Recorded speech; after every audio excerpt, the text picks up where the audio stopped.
ఓం సాయిరామ్. సాయి భక్తులందరికీ నమస్కారం అండి. అందరూ ఎలా ఉన్నారు ఫ్రెండ్స్? మన సాయినాథుని దయ వల్ల అందరూ బాగుండాలని మనస్ఫూర్తిగా కోరుకుంటూ ఈరోజు ఈ వీడియోనైతే స్టార్ట్ చేస్తున్నాను. ఇక ఈరోజు వీడియోలో బాబాగారు ఎప్పటిలానే ఒక చక్కటి సందేశాన్ని మనందరి కోసం, సాయి భక్తులందరి కోసం తీసుకువచ్చారు. ఇక ఏమాత్రం ఆలస్యం చేయకుండా బాబాగారి సందేశం ఏంటో స్వయంగా మన సాయి తండ్రి మాటల్లోనే విందామా? బాబాగారు ఎప్పటిలానే ఈరోజు కూడా ఒక చక్కటి సందేశాన్ని అయితే తీసుకొచ్చారండి. ఇక బాబాగారి సందేశం ఏంటంటే, తల్లి గుర్తుపెట్టుకో, చేయి జారిన ప్రతి నిమిషాన్ని భూమిపై ఉన్న ఏ సిరి సంపద కూడా తిరిగి ఇవ్వలేదమ్మా. కాబట్టి నువ్వు ఎప్పుడూ కూడా విలువైన సమయాన్ని అస్సలు వృధా చేయకు. అనవసరంగా ఆలోచించి నీ సమయాన్ని వృధా చేసుకుంటావు ఎందుకు చెప్పు? ఇక నీ ప్రయాణం అనేది వేరే దారిలో మంచిగా కొనసాగించు. ఇక నీ జీవితమే మారబోతుంది బిడ్డ. అవునమ్మా, ఇక నీకు మంచి రోజులు రాబోతున్నాయి. నేను చెబుతున్నాను కదా, నీకైనా మంచి జీవితం వస్తుంది. చీకటి ఏ నలుపని, అలానే వెలుగు తెలుపు అని అందరికీ తెలుసు. కానీ పోరాడితేనే కదా గెలుపు వస్తుంది అని కొందరికి మాత్రమే తెలుసు. కాబట్టి నువ్వు కూడా పోరాడు బిడ్డ, అప్పుడే గెలుపు నీ సొంతమవుతుంది. అలా కాకుండా కూర్చొనే నేను అది చేయలేను, ఇది చేయలేను, గెలుపు సాధించలేను అని చెప్పి కూర్చొనే ఏమాత్రం కూడా నువ్వు ప్రయత్నించకుండా ఉంటే అసలు గెలుపు ఎలా వస్తుంది చెప్పు? నువ్వు ముందు ప్రయత్నించి గెలుపు సాధిస్తే నీ గెలుపును చూసి నిన్ను తక్కువ చేసి చూసిన వాళ్ళే నిన్ను చూసి ఆదర్శంగా తీసుకుంటారమ్మా. మనిషి పుట్టుక నుంచి మరణం వరకు సాగే ప్రయాణమే తల్లి ఈ జీవితం అంటే. నువ్వు చూడగలిగితే ఇక్కడ ప్రతిదీ కూడా అద్భుతమేనమ్మా. కళ్ళు మూసుకొని కూర్చుంటే నీకైనా ఏం కనిపిస్తుంది? లే, కళ్ళు తెరువు, ఈ ప్రపంచాన్ని చూడు, ఎన్నో అద్భుతాలు కనిపిస్తాయి. అలానే నిన్ను ఆశ్చర్యపరిచే ఎన్నో విషయాలు కూడా నీ కంట పడతాయి. అవును బిడ్డ, నువ్వు ఆశ్చర్యపడేలా ఎన్నో అద్భుతాలు ఇక్కడ జరుగుతాయి. నేను జరిపిస్తాను కదా. చూడమ్మా, నువ్వు ఎప్పుడు కూడా నీ శత్రువుపై కోపంతో రగిలిపోకు. ఎవరు నీకు హాని తలపెట్టాలని చూసినా సరే వాళ్ళకి కృతజ్ఞతలు చెప్పి మౌనంగా అక్కడి నుంచి మాట దాటేసే తల్లి. అలా కాకుండా వాళ్ళతో వాదనకి దిగితే తరువాత నీకే కదా నష్టం జరుగుతుంది. కాబట్టి ఎప్పుడు ఎవరిపై కోపాన్ని తెచ్చుకోవద్దు తల్లి. నీ ఎదుగుదలను చూసి వాళ్లే రగిలిపోయేలా చెయ్యి. నీ గెలుపుతోనే వాళ్ళకి సమాధానం ఇవ్వు. అదే నువ్వు వాళ్ళకి వేసే కఠినమైన శిక్ష తల్లి. ఇంతకన్నా పెద్ద శిక్ష వాళ్ళకి ఏముంటుంది చెప్పు? ఆలోచించు. అలా కాకుండా వాళ్ళు నిన్ను ఏదో అన్నారని నువ్వు కూడా వాళ్ళని అదే అంటే అసలు నీకు వాళ్ళకి తేడా ఏముంటుందమ్మా? ఆగి ఆలోచించు తల్లి. నీ ప్రశ్నలకు సమాధానం దొరుకుతుందమ్మా. నీ ఎదుగుదలను చూసి ఎదుటి వారు ఏడుస్తున్నారు అంటే అది వారి సమస్య అవుతుంది. నీ సమస్య అస్సలు కాదు కదా. గుర్తుపెట్టుకో తల్లి, మనసును ఎప్పుడు కూడా పాడు చేసుకోవద్దు. విజయాల వైపు ఆపకుండా అడుగులు వేస్తూనే ఉండు. ఖచ్చితంగా అది నిన్ను గెలుపు వైపు తీసుకువెళ్తుంది. అలా కాకుండా ఎవరో ఏదో అన్నారు అని చెప్పి నీ ప్రయాణాన్ని అక్కడితో ఆపేస్తే అసలు నువ్వు విజయం ఎలా సాధిస్తావు? ముందుకి ఎలా వెళ్ళగలవు చెప్పు? కాస్త నిదానంగా ఆలోచిస్తే అన్నీ కూడా నీకు స్పష్టంగా అర్థమవుతాయి బిడ్డ. ఇకనైనా తెలుసుకో, కళ్ళు తెరు, అన్నీ నీకు అర్థమవుతాయి. చూడమ్మా, చదువు ద్వారా సంస్కారం నేర్చుకున్న వాళ్ళు, అనుభవాల ద్వారా గుణపాఠం నేర్చుకున్న వాళ్ళు జీవితంలో ఎప్పటికీ ఓడిపోరు. కాబట్టి నీ జీవితంలో జరిగిన కొన్ని అనుభవాలను నీ విజయానికి పునాదుల్లా వాడుకో.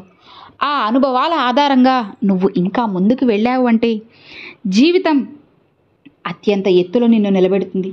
అత్యంత ఘనమైన విజయాన్ని నువ్వు సాధించగలవు తల్లి. అసలు ఒక్క మాటలో చెప్పాలి అంటే గెలుపు అనేది తానుగా నీ ముందు వచ్చి మోకరిల్లుతుందమ్మా.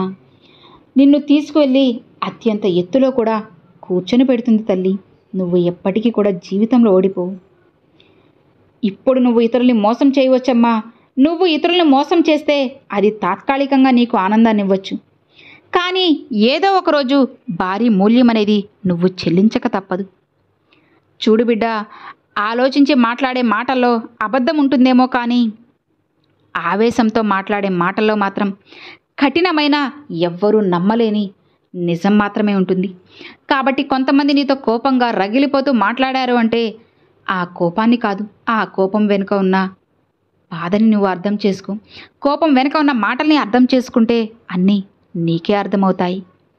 అలా కాకుండా కోపంలో వచ్చిన మాటనే పట్టుకొని కూర్చుంటే మనసు విరిగిపోతుంది. అదే ఆ కోపం వెనుక ఉన్న బాధను తెలుసుకుంటే అప్పుడే కదా ఆ బంధం అక్కడ నిలబడుతుంది. ఆలోచించు బిడ్డ, నిర్ణయం కూడా నీదే కదా. చూడమ్మా, ఎప్పుడు కూడా మనకి గడిచిపోయిన కాలమే బాగుంటుంది. ఎందుకంటే అది మళ్ళీ మన దగ్గరకు తిరిగి రాదు కాబట్టి. రాబోయే కాలం కూడా అందంగా ఉంటుంది. ఎందుకంటే మనకి నచ్చినట్లుగా మనం ఎలా అయితే ఉండాలి అనుకుంటున్నామో అంత అందంగా మనం ఊహించుకుంటాం కాబట్టి. కానీ మరి ప్రస్తుతం మాత్రం చాలా కఠినంగా ఉంటుంది. ఎందుకంటే అనుభవిస్తున్నాం కాబట్టి. ఇది ఎవ్వరూ నమ్మలేని కఠినమైన నిజం తల్లి. నువ్వు అలా కాకుండా ఇప్పుడు జరిగే ఈ ప్రస్తుతాన్ని కూడా అందంగా ఊహించుకుంటే జీవితం ఇంకా ఇంకా అందంగా ఉంటుందమ్మా. నీ జీవితాన్ని నువ్వే మంచిగా మార్చుకో. నీకు ఒక కఠినమైన జీవిత సత్యం చెప్పనా బిడ్డ? అందరి గురించి ఆలోచించే వాళ్ళేనమ్మా ఎక్కువగా బాధపడుతూ ఉంటారు. ఇప్పుడు నువ్వు కూడా ఇలాంటి బాధనే కదా అనుభవిస్తున్నావు. అవును బాబా, ఇతరుల గురించి ఆలోచించి ఆలోచించి నా ప్రశాంతతను నేను పోగొట్టుకుంటున్నాను బాబా. నా కుటుంబంలో కలహాలు నేనే కొని తెచ్చుకుంటున్నాను బాబా అని నువ్వు అడుగుతున్నావు కదా. అవును బిడ్డ, ఎవరైతే ఇతరుల గురించి ఎక్కువగా పట్టించుకుంటూ ఉంటారో వాళ్ళే ఎక్కువగా కష్టాల పాలవుతారు. అలా కాకుండా ఎవరు ఎలా పోతే అసలు నాకెందుకు అని చెప్పి తేలికగా తీసుకుని అనుకునే వాళ్ళు మాత్రం దర్జాగా హుందాగా బ్రతుకుతున్నారమ్మా. ఇది అసలు ఎవరూ నమ్మలేని, ఊహించలేని కఠినమైన జీవిత సత్యం తల్లి. ఇది వింటూ ఉంటే నీకు కూడా కాస్త అనుమానంగానే ఉంది కదా. ఏంటి బాబా ఇలా ఉన్నారు ఇప్పుడు ఉన్న ఈ జనం అని చెప్పి నువ్వు ఆశ్చర్యంగా నన్ను అడుగుతున్నావా? ఆశ్చర్యంగా నా వైపు చూస్తున్నావా? అన్నిటికీ సమాధానం దొరకబోతుంది బిడ్డ. నీ జీవితం మారబోతుంది. నీకు నచ్చినట్లుగా నీ జీవితాన్ని నేను అందిస్తాను. హాయిగా సంతోషంగా ఉండు తల్లి. నీ బాబా ఎప్పుడు ఏం చేసినా సరే నీకోసమే కదా. నీ జీవితం బాగుండడం కోసమే కదా. నీ సాయి తండ్రి ఎల్లవేళలా నీ తోడు ఉండగా నువ్వు దేనికి కూడా భయపడకు తల్లి. నీ సాయి తండ్రి ఎప్పుడు ఎల్లవేళలా నీతో పాటే ఉంటాను. నీకు కావలసిన విజయాలన్నీ కూడా ఒకటి తర్వాత మరొకటి వరుస పెట్టి మరి నీకు అందిస్తాను. ఇక హాయిగా సంతోషంగా ఉండు బిడ్డ. నీ బాబాని నేను చెబుతున్నాను కదా. ఇక భయపడకు తల్లి. హాయిగా ప్రశాంతంగా ఉండు. నీకు కావాల్సిన విజయాలన్నీ కూడా నేను నీకు అందిస్తాను. ఇక నీకు సంతోషమేగా, ధైర్యంగా ఉండు అని బాబాగారితో చెప్తున్నారండి. సో విన్నారు కదండి, ఈరోజు బాబాగారు పంపించిన ఈ మంచి సందేశం మీ అందరికి నచ్చింది అని అనుకుంటున్నాను. నచ్చితే ఒక చిన్న లైక్ చేయండి, మరికొంతమంది సాయి భక్తులకు షేర్ చేయండి. ఫస్ట్గా మన ఛానల్ చూసేవాళ్ళు సబ్స్క్రైబ్ చేసి సపోర్ట్ చేయండి friends. Thanks for watching. Om Sairam.